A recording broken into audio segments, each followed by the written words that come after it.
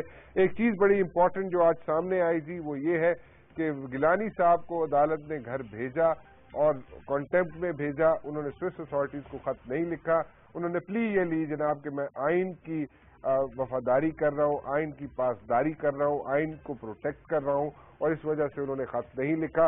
جبکہ آج عدالت بیٹھی جب, تو انہوں نے راجہ پرویز اشرف صاحب کے بارے میں تھوڑا سا نرم رویہ رکھا, اور وہ نرم رویہ کیوں تھا یہ جاننا ہمارے لیے باقی ہے. ابھی ہم دیکھیں گے آئندہ آنے والے جو پیشیاں ہوں گی جی, جو تاریخیں پڑتی ہیں, اس میں عدالت کا کیا یہی رویہ رہے گا راجہ پرویز اشرف صاحب کے بارے میں یا چینج ہوگا. جاتے جاتے ایک چیز شیئر کرنا چاہوں گا جی آپ سے.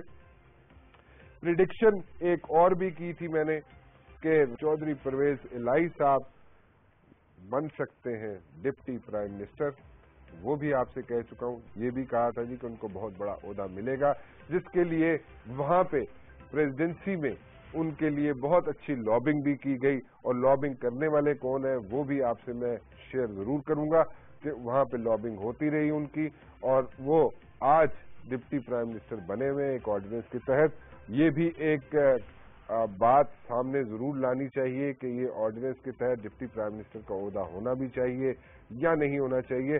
لیکن میرے خیال میں چودھری پرویز الہی صاحب کو جتنا خیال رکھنا چاہیے چودھری شجاعت حسین صاحب کو, جو کہ ان کے کزن بھی ہیں, کیونکہ چودھری شجاعت حسین صاحب کی وجہ سے, ان کی کوششوں کی وجہ سے آج چودھری پرویز الہی صاحب اس عہدے پہ قائم ہے, اور جو گنے چنے لوگ کاف لیگ میں ہیں وہ بھی چودھری شجاعت حسین صاحب کی وجہ سے ہی ہیں.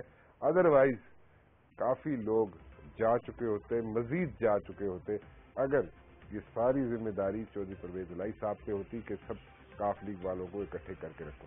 اینی ویز اس پہ ضرور گفتگو کروں گا جی آنے والے وقت پہ, اور جاتا ہوں کل 8 بجے پھر حاضر ہوں گا. ٹل دن اللہ حافظ. پرویز الہی صاحب واپس آ چکے ہیں, اور پرویز الہی صاحب بھی کچھ نہ کچھ عہدہ چاہتے ہیں, کیونکہ پریزیڈنسی میں ان کے جو لوگ بیٹھے ہوئے ہیں, میں باقی لوگوں کی نہیں بات کروں گا, صرف ایک کی بات کروں گا جو ایک بہت اہم شخصیت who is calling the shots, وہ بیٹھی ہوئی ہے پریزیڈنسی میں, اور پرویز الہی صاحب کی فیملی سے, چودھری برادران سے ریلیٹڈ بھی ہے.